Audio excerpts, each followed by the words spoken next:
Hello, my name is Stacy Lindsay. I'm the CEO of the Cholangiocarcinoma Foundation. The foundation is a global nonprofit dedicated to supporting patients and funding research. My brother, Mark Clements, was a patient. Although there were no treatment options for him in 2005 when he was diagnosed, he envisioned a collaborative effort to help us find a cure and improve the quality of life for all affected by this disease.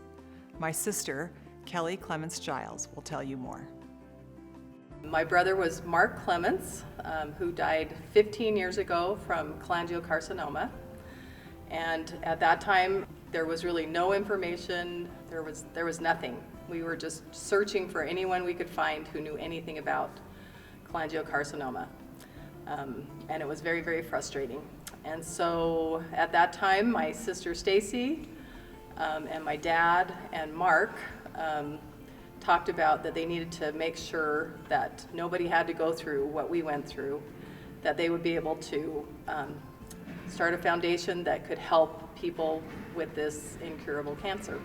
I still remember when we put the discussion board together, just how exciting it was when there would be one new patient who would sign up and share their story, or anybody who would come on. We would be looking at it every day to see, what was happening, and to see where it's at now, and to sit and listen to doctors and researchers and clinicians from all over the world talk about it, to meet patients here at the conference, and caregivers who give so much has been incredible. And it really does. I can only imagine Mark being so happy looking down and seeing what's happened. It really is a miracle, I think. This foundation was born out of love and began as a simple discussion board.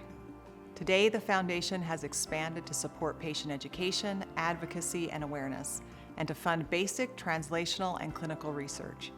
Our Director of Patient Services, Melinda Bikini, explains further by sharing her story.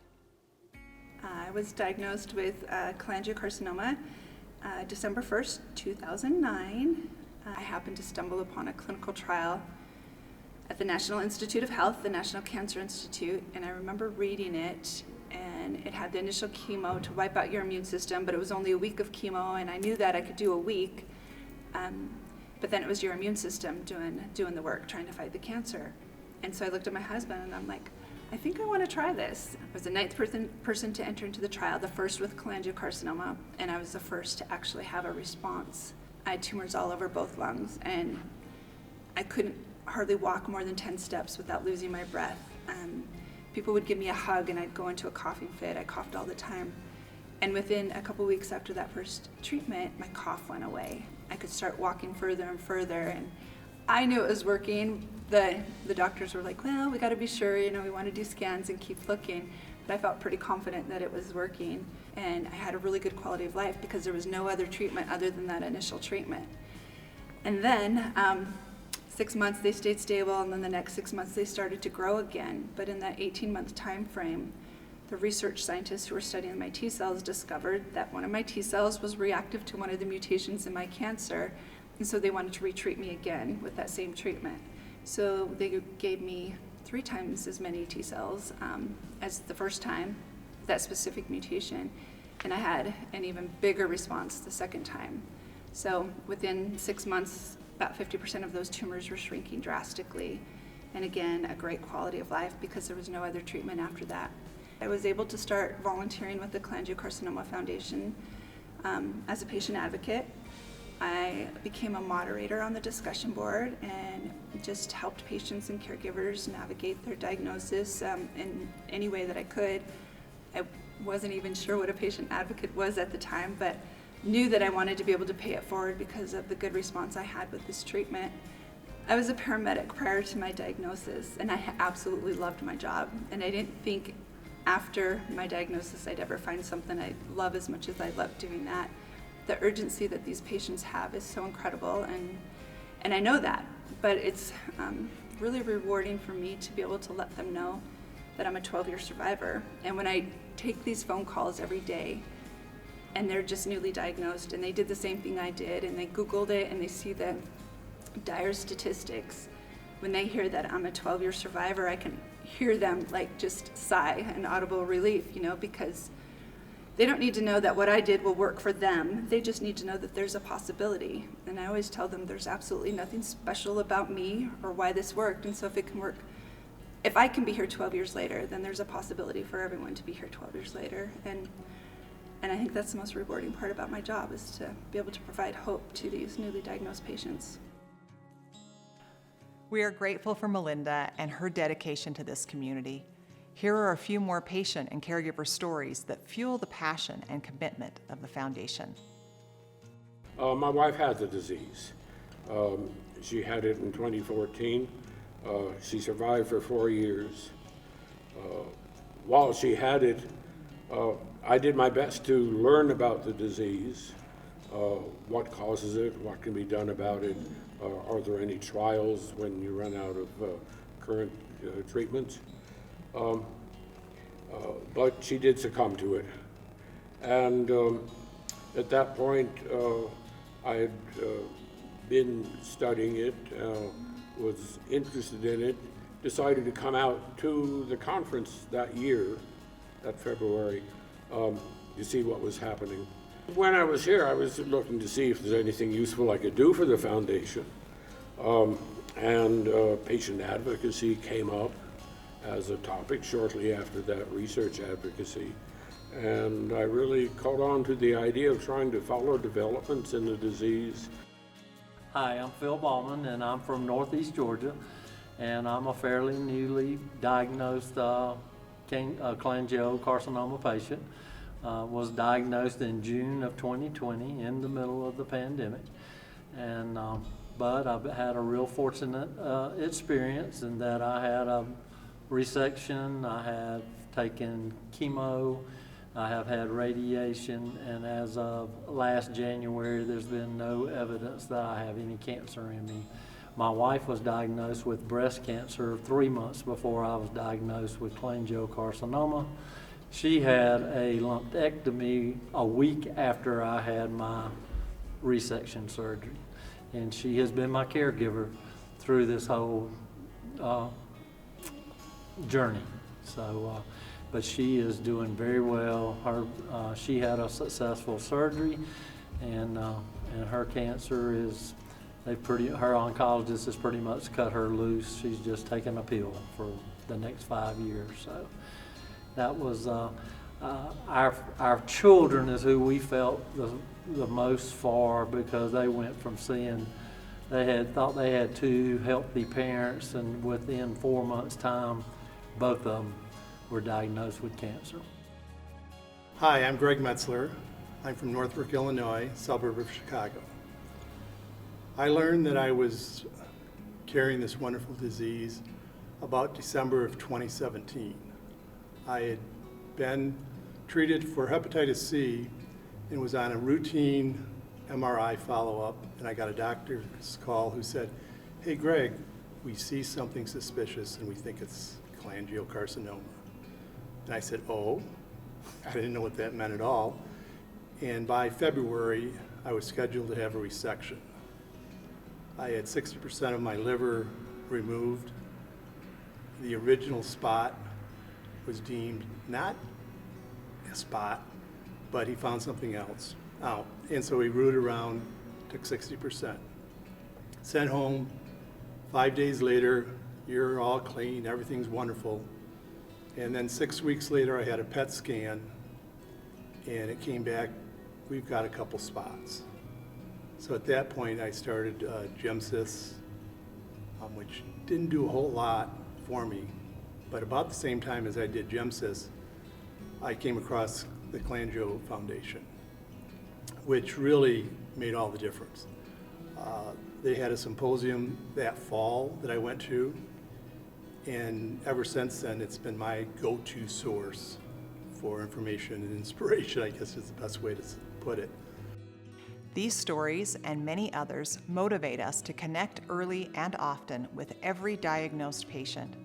GI nurse navigator Laura Swift shares what she does to help make this happen.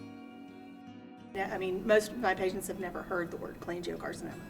So it's through a lot of education on my part. I honestly, the first thing I do is I send them to the foundation's website.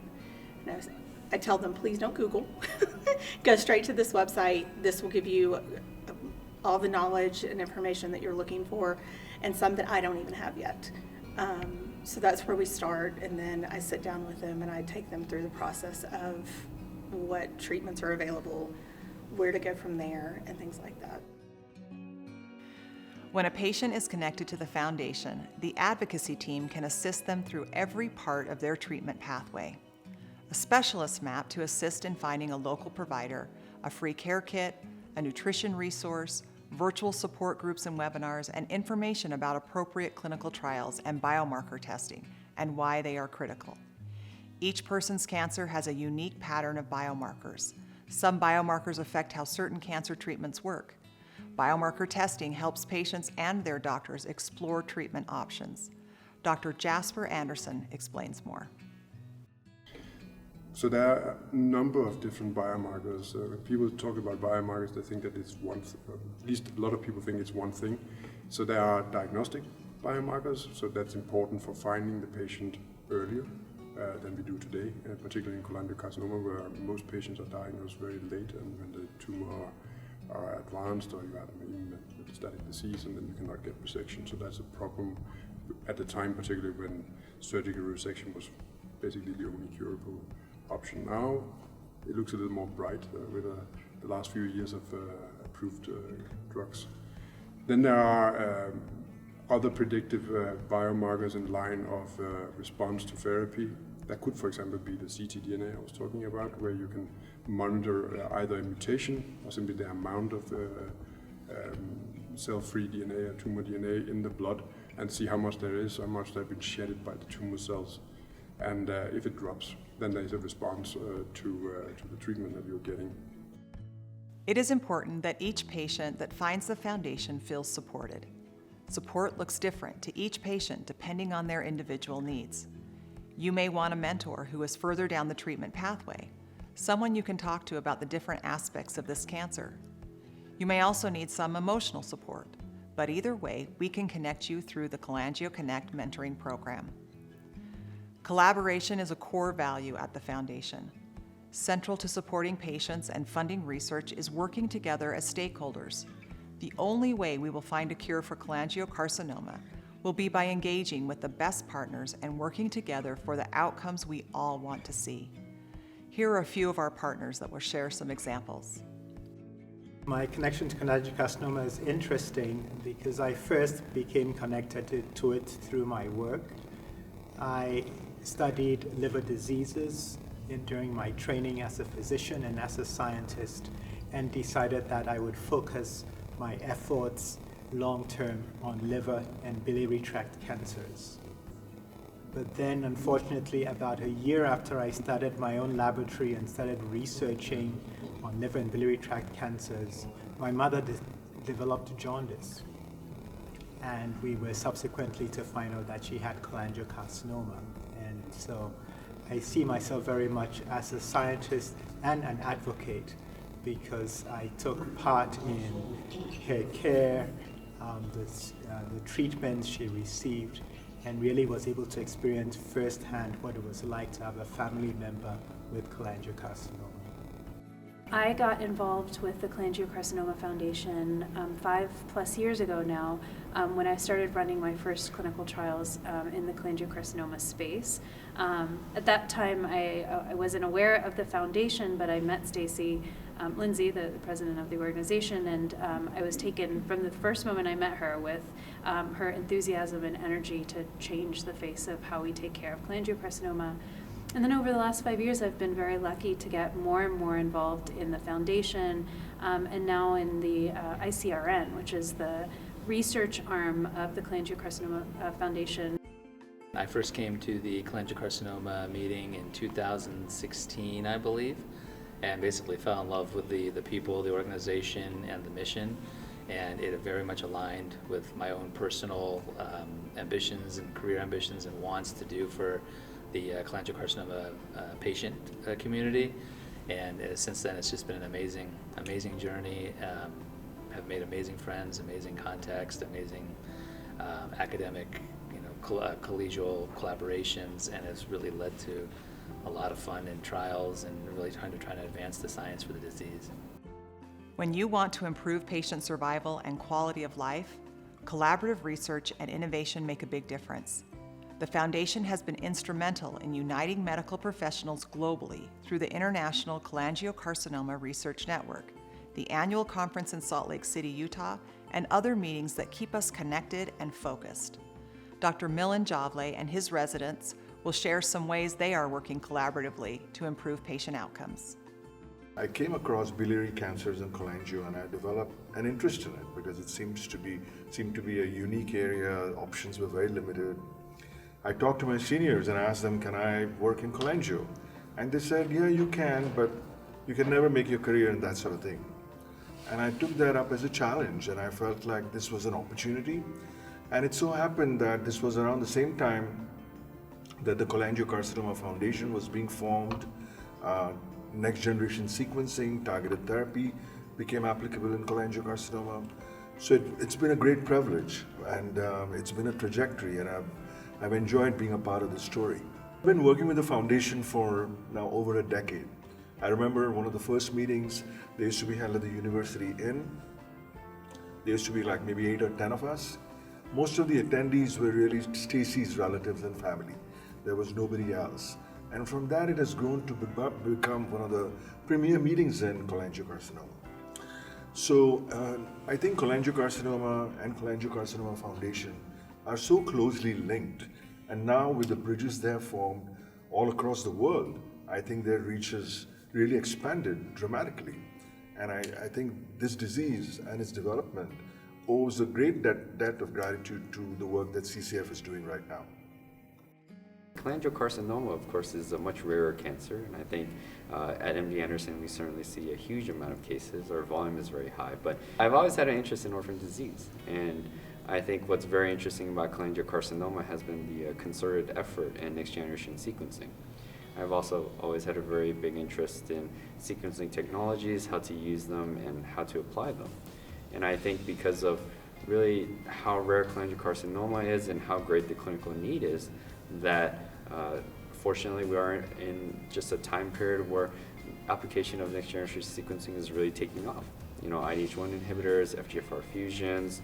I think really the marquee papers were published just in 2015 in Nature Genetics, I want to say. So a lot has changed in a very short period of time. So I think it's very exciting just how much effort has gone into translating all of these really findings, because sequencing is just data. Data is not a treatment. And so that's what I find cholangiocarcinoma is really exciting, is the fact that you can go from sequencing data to some sort of therapy pretty quickly, actually. Innovation is essential to overcoming the complexity of challenges associated with cholangiocarcinoma. We constantly seek new methods, ideas, and products to create patient opportunities. At CCF, patients can engage in and power research through our unique patient registry. This effort, added to our research partnerships, has the potential to accelerate drug development and open important insights into the patient experience. Any challenge this big, it takes a community, and that's a community consisting of different skill sets. We need people from academia, researchers from industry, patients, their advocates, to make sure that we're never losing that voice. And when you get that kind of community together in one spot, you never know what kind of synergies that you create and the seeds that you're planting for future research, for future efforts. So it's been incredibly exciting to be part of this, and really excited to see what lessons and learnings we can take from today and this entire week as we advance research forward. Our partnership was brought together with one goal in mind, and that was to advance research for cholangiocarcinoma, work towards a cure, and ultimately give more options for fighting back against this monstrous disease.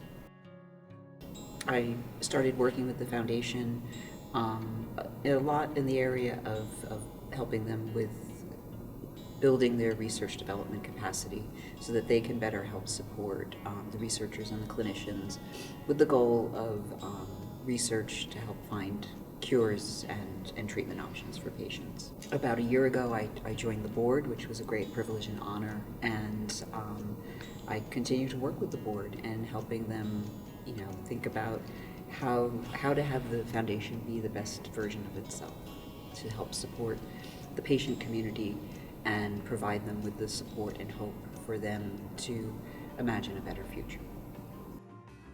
I hope we try to task ourselves to try to find a cure sooner rather than later, and not be shy, setting ambitious and maybe unachievable goals even. 5 FDA approvals in 2.5 years and many more options coming down the pipeline keep us moving. Patients urgently need better treatment options that afford them a longer and better quality of life. The Foundation continues to engage in efforts to streamline processes and procedures so that patients get access to options in an expedited manner. Our work is an expression of our unwavering commitment to make sure patients are first, that collaborative work is central to all we do, that we are consistently innovating and maintaining a healthy sense of urgency.